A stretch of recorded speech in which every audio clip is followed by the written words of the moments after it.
হিজরি ৭৫ সাল ৬৯৪ খ্রিস্টাব্দ। বসন্তের প্রথম প্রহরে দামেস্কের আকাশে সূর্য যখন মধ্যাহ্নের তেজে জ্বলে উঠত, তখন উমাইয়া খিলাফাতের পূর্বপ্রান্ত খোরাসান ও সিস্তান এক গভীর অস্থিরতার ঘূর্ণিবাকে আবদ্ধ ছিল। আব্দুল মালিক ইবনে মারওয়ানের শাসন তখন সবেমাত্র স্থিতিশীলতা লাভের চেষ্টা করছে, কিন্তু সাম্রাজ্যের সুদূর প্রান্তে বিদ্রোহের কালো মেঘ ঘনিয়ে আসছিল। বিশেষত সিস্তান, এক সময়কার রেশম পথের অন্যতম উজ্জ্বল নক্ষত্র, তখন খারিজিদের নির্মম থাবায় জর্জরিত।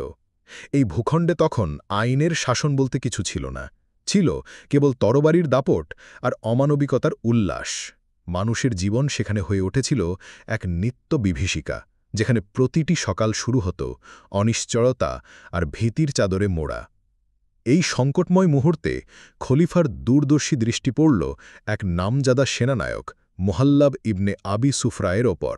তার নাম তখন কেবল যুদ্ধক্ষেত্রেই নয়, বরং বিচার ও বিচক্ষণতার প্রতীক হিসেবেও পরিচিত ছিল। মুহাল্লাবকে খোরাসানের গভর্নর নিযুক্ত করা হল এক বিশাল সাম্রাজ্যের দায়িত্ব, যার মধ্যে সবচেয়ে গুরুতর ছিল সিস্তানের পুনর্দখল। তার কাঁধে চাপল শুধু একটি অঞ্চল বিজয়ের ভার নয়, বরং একটি সভ্যতার পুনরুজ্জীবনের দায়িত্ব।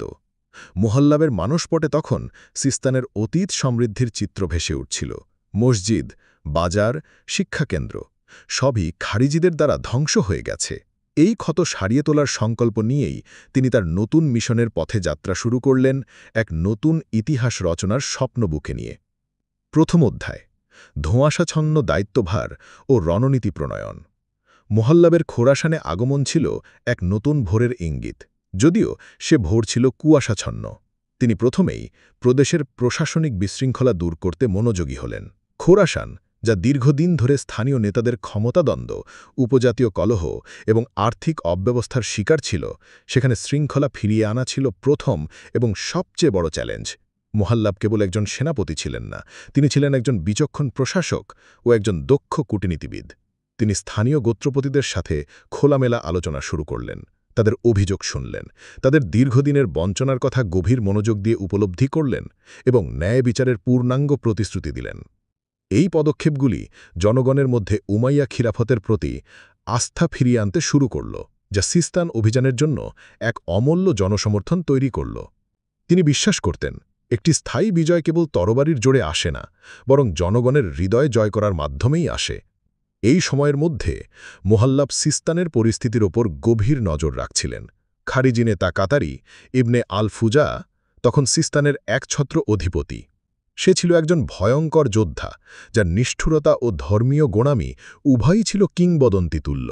কাতারি নিজেকে আমিরুল মুমিনিন, বিশ্বাসীদের নেতা বলে দাবি করত, এবং তার শাসনের ভিত্তি ছিল চরমপন্থী মতাদর্শ।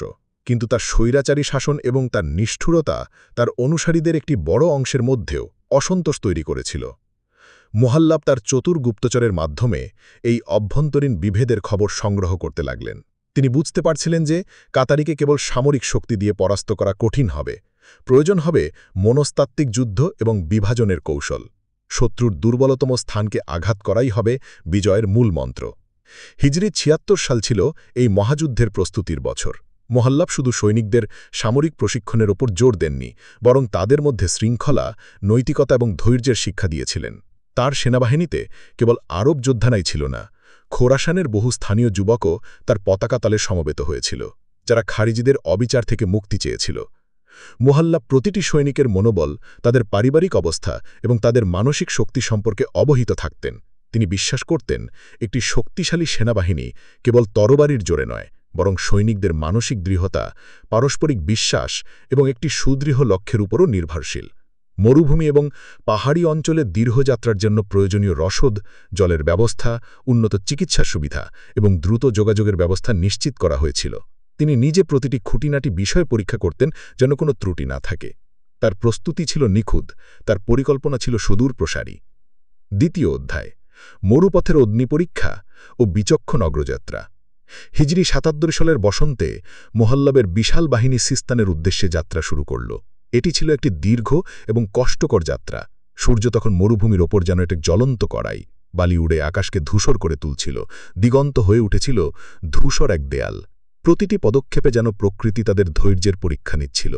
এই রুক্ষ ভূখণ্ড, যেখানে দিনের বেলায় সূর্যের প্রখর তাপ আর রাতে হাড় কাঁপানো ঠান্ডা, সেখানে সৈনিকদের মনোবল অক্ষুণ্ণ রাখা ছিল এক বিশাল চ্যালেঞ্জ। কিন্তু মোহাল্লাবের অদম্য সাহস আর দৃঢ় নেতৃত্ব ছিল এক অফুরন্ত প্রেরণা। তিনি কখনো কোনো সৈনিকের আগে আরাম করেননি, কখনো কোনো কষ্টের মুহূর্তে তাদের ছেড়ে যাননি। তিনি নিজেও কাঁধের ওপর বোঝা নিয়ে পথ চলতেন, মরুভূমির রুক্ষতা বক্ষে ধারণ করে রাতের পর রাত জাগতেন, সৈনিকদের সাথে একই তাঁবুতে বিশ্রাম নিতেন। এই ত্যাগ আর নেতৃত্ব সৈনিকদের মধ্যে এক গভীর আস্থা তৈরি করেছিল। তাদের প্রত্যয় ছিল অটুট। তারা বিশ্বাস করত এই নেতা তাদের সফলতার পথ দেখাবেন। মোহাল্লাবের রণনীতি ছিল অত্যন্ত বিচক্ষণ এবং সুদূরপ্রসারী। তিনি সিস্তানের প্রধান দুর্গে সরাসরি আক্রমণ না করে তার আশেপাশের ছোট ছোট শহর ও গ্রামগুলো একের পর এক দখল করতে লাগলেন। এই কৌশলটি সামরিক এবং মনস্তাত্ত্বিক উভয় দিক থেকেই কার্যকরী ছিল। সামরিকভাবে এটি সিস্তানের রসদ সরবরাহ বিচ্ছিন্ন করে দিচ্ছিল, যা দীর্ঘমেয়াদী অবরোধে খারিজিদের দুর্বল করে দিত এবং তাদের শক্তিকে ছোট ছোট ভাগে বিভক্ত করত। মনস্তাত্ত্বিকভাবে মুহাল্লাব তার সৈনিকদের কঠোর নির্দেশ দিয়েছিলেন যেন বিজিত অঞ্চলের সাধারণ জনগণের কোনো ক্ষতি না হয়। তারা ন্যায় ও ইনসাফের সাথে প্রজাদের সাথে আচরণ করত, যারা খারিজিদের অত্যাচারে নিঃস্ব হয়ে গিয়েছিল। মুহাল্লাব তাদের খাদ্য, আশ্রয় এবং নিরাপত্তা প্রদান করলেন। তিনি অনাথদের পুনর্বাসন এবং বিধবাদের সহায়তা করার নির্দেশ দিলেন। এই উদারতা এবং ন্যায়পরায়ণতা সিস্তানের জনগণের মধ্যে মুহাল্লাবের প্রতি ব্যাপক সমর্থন তৈরি করল। গ্রাম থেকে গ্রামান্তরে এই খবর ছড়িয়ে পড়ল যে মুহাল্লাব মুক্তিদাতা হিসাবে এসেছেন, ধ্বংসকারী হিসাবে নয়। অনেক স্থানীয় যুবক স্বেচ্ছায় মুহাল্লাবের বাহিনীতে যোগ দিতে লাগল, যা তার শক্তিকে আরও বাড়িয়ে দিল এবং তার গোয়েন্দা নেটওয়ার্ককে আরও শক্তিশালী করল। তৃতীয় অধ্যায়, সিস্তানের ভেতনের বিষবৃক্ষ ও নৈতিক পতন। মুহাল্লাবের বাহিনী যখন সিস্তানের দিকে দৃঢ় পদক্ষেপে অগ্রসর হচ্ছিল, তখন দুর্গের ভিতরে কাতারি ইবনে আল ফুজার শিবিরেও অস্থিরতা ও সন্দেহ দানা বাঁধছিল। কাতারি ছিল তার অনুসারীদের কাছে এক মূর্তিমান আতঙ্ক। তার নিষ্ঠুরতা আর অবিচারের গল্প প্রচলিত ছিল। সে দাবি করত যে কেবল সেই প্রকৃত মুসলমান আর বাকিরা কাফের।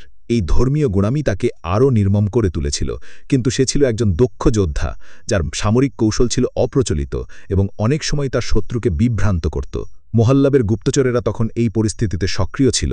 তারা খারিজিদের মধ্যে অভ্যন্তরীণ বিভেদ আরও বাড়িয়ে তোলার চেষ্টা করছিল। তারা কাতারির কিছু উচ্চাপদস্থ অনুসারীর কাছে মিথ্যা তথ্য ছড়িয়ে দিল, যার ফলে তাদের মধ্যে বিভেদ আরও প্রকট হল এবং কাতারি তার নিজের লোককে বিশ্বাস করতে পারত না। ঐতিহাসিক নথি থেকে জানা যায়, কাতারির বিরুদ্ধে তার নিজের বাহিনীর মধ্যেই বেশ কয়েকটি বিদ্রোহের চেষ্টা হয়েছিল, যা মুহাল্লাবের কাজকে সহজ করে দিয়েছিল। কাতারি এসব বিদ্রোহ নির্মম হাতে দমন করলেও তা তার বাহিনীর মনোবলকে ভেঙে দিয়েছিল। মুহাল্লাব এই পরিস্থিতিকে কাজে লাগিয়ে গোপন দূতের মাধ্যমে সিস্তানের কিছু প্রভাবশালী গোত্রপ্রধানের সাথে যোগাযোগ স্থাপন করলেন। এই গোত্রগুলি খারিজিদের অত্যাচারে নিষ্পেষিত হচ্ছিল এবং তারা খিলাফতের অধীনে শান্তি ও স্থিতিশীলতা চেয়েছিল। মুহাল্লাব তাদের নিরাপত্তা, সম্পত্তির সুরক্ষা এবং ধর্মীয় স্বাধীনতার পূর্ণ প্রতিশ্রুতি দিলেন। এই প্রতিশ্রুতিগুলি এই গোত্রগুলি কেবল খারিজিদের দুর্বল দিক সম্পর্কে মূল্যবান তথ্য সরবরাহ করেনি, বরং প্রয়োজনে মুহাল্লাবকে সামরিক সহায়তা দিতেও প্রস্তুত ছিল। কাতারি তার অভ্যন্তরীণ শত্রুদের নিয়ে এতই ব্যস্ত ছিল যে সে মুহাল্লাবের ধীরে ধীরে অগ্রসর হওয়া সামরিক কৌশলকে প্রথমে ততটা গুরুত্ব দেয়নি, যা তার সবচেয়ে বড় ভুল ছিল। তার অহংকার এবং অন্ধ ধর্মীয় উন্মাদনা তাকে সঠিক সিদ্ধান্ত নিতে বাধা দিচ্ছিল। চতুর্থ অধ্যায়, চূড়ান্ত অবরোধ এবং একনায়কের পতন। অবশেষে হিজরি ৭৭ সালের শেষের দিকে মুহাল্লাবের বিশাল এবং সুসজ্জিত বাহিনী সিস্তানের প্রধান দুর্গকে সম্পূর্ণভাবে অবরোধ করল। দুর্গের প্রাচীর ছিল বিশাল এবং শক্তিশালী, কিন্তু মুহাল্লাব সরাসরি আক্রমণে না গিয়ে ধৈর্য সহকারে অবরোধ চালিয়ে যাওয়ার সিদ্ধান্ত নিলেন। তিনি জানতেন সময় তার পক্ষে ছিল। খারিজিদের সীমিত রসদ, জলের অভাব এবং অবরোধের মানসিক চাপ তাদের মনোবল ভেঙে দেবে। মুহাল্লাব দুর্গের প্রবেশ ও বহির্গমনের সমস্ত পথ কঠোরভাবে অবরোধ করলেন, যাতে কোনো রসদ ভিতরে প্রবেশ করতে না পারে বা কেউ বাইরে পালাতে না পারে।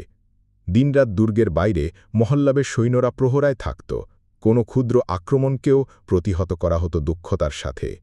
ভেতরে খাদ্যের সংকট বাড়তে লাগল, পানীয় জলের সরবরাহ কমে গেল এবং রোগব্যাধি মহামারীর আকার ধারণ করল।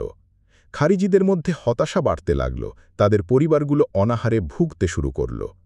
কাতারির একগুঁয়েমি এবং তার চরম নিষ্ঠুর আচরণ তার অনুসারীদের মধ্যে বিদ্রোহের আগুন আরও উস্কে দিল। কিছু খারিজি নেতা গোপনে মুহাল্লাবের কাছে আত্মসমর্পণের প্রস্তাব পাঠাল, যদিও কাতারি তাদের কঠোরভাবে দমন করার চেষ্টা করেছিল। কিন্তু প্রতিরোধের বাঁধ ভেঙে যাচ্ছিল। সৈন্যরা আর যুদ্ধ করতে চাইছিল না, তাদের মধ্যে বেঁচে থাকার আকুতি প্রবল হয়ে উঠেছিল। এক শীতল রাতে যখন ঘারিজিদের প্রতিরোধ একেবারেই দুর্বল হয়ে পড়েছিল এবং তাদের অভ্যন্তরীণ কোন্দল চরমে উঠেছিল, মোহাল্লাব চূড়ান্ত আক্রমণের নির্দেশ দিলেন। তার সৈন্যরা, যারা মাসের পর মাস ধরে এই মুহূর্তটির জন্য অপেক্ষা করছিল, বজ্রের মতো দুর্গের প্রাচীরে ঝাঁপিয়ে পড়ল। চারদিক থেকে মোহাল্লাবের সেনাদের সমন্বিত আক্রমণ আর ভেতরে খারিজিদের মধ্যে ভয়াবহ বিশৃঙ্খলা, সবকিছু মিলিয়ে সিস্তানের প্রতিরক্ষা সম্পূর্ণ ভেঙে পড়ল। কাতারি ইবন আল-ফুজা তার অবশিষ্ট কিছু অনুগত নিয়ে অন্ধকারের সুযোগ নিয়ে দুর্গ থেকে পালিয়ে গেল, কিন্তু তার পতন ছিল অনিবার্য। মোহাল্লাবের সৈন্যরা তাকে পিছু ধাওয়া করে এবং শেষ পর্যন্ত তাকে পরাজিত করে তার দীর্ঘমেয়াদী বিদ্রোহের অবসান ঘটায়। তার মৃত্যু সিস্তানবাসীর জন্য ছিল এক নতুন ভোরের আগমন।